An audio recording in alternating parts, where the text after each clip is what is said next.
Hello सांग मैंने केमी अच्छे आपण मैंने आशा करुच्चे आपण मैंने बहुत भलरे थे।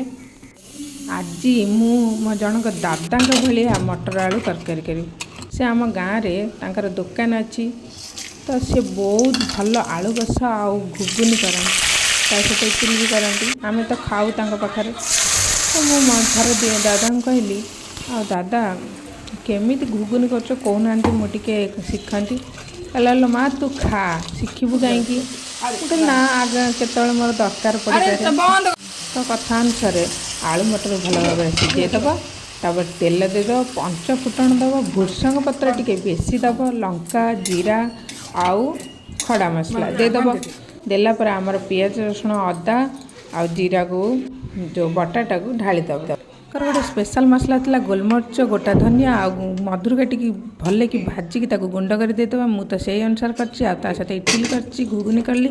मो वीडियो भल लगुला आप लाइक सब्सक्राइब निहाती करेंगे। जय जगन्नाथ।